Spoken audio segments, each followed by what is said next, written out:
Kate Pew Wolters didn't choose the family she was born into. She didn't choose to be a person with a disability.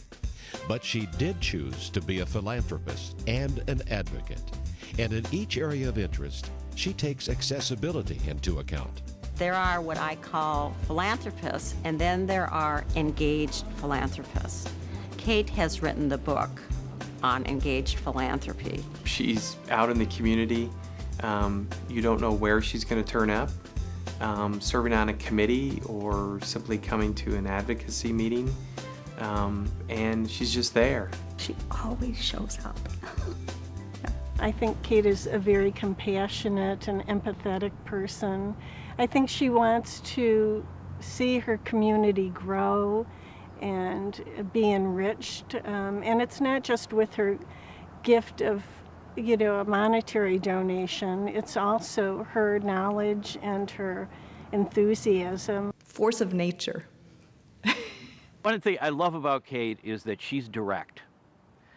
She knows what needs to be done, and she likes to cut through all the peripheral fluff and get to the heart of the matter. It's very, very clear if you're applying for a capital campaign or you're applying for a building or something like that. Well, have you dealt with the accessibility issues? Have you dealt with visitability issues? When Kate decides that something needs to get done, it gets done. She makes sure it gets done, and she stays on herself and the people around her and the resources that need to be brought to bear until that task is accomplished. Effective.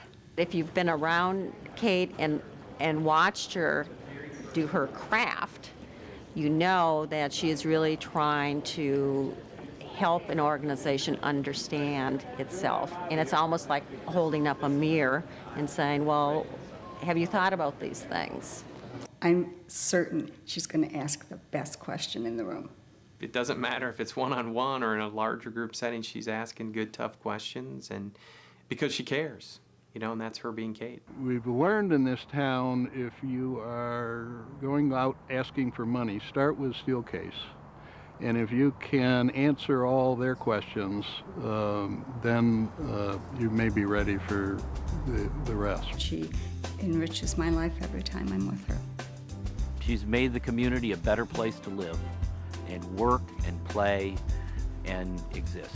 Kate was always an advocate, and so I think that makes everyone that she comes in contact with think about how they are an advocate in their day-to-day life, just interacting with anybody. For the countless ways in which her insight, advocacy, and generosity have benefited our community, Disability Advocates of Kent County is honored to award Kate Pew Wolters the Invest in Ability Award.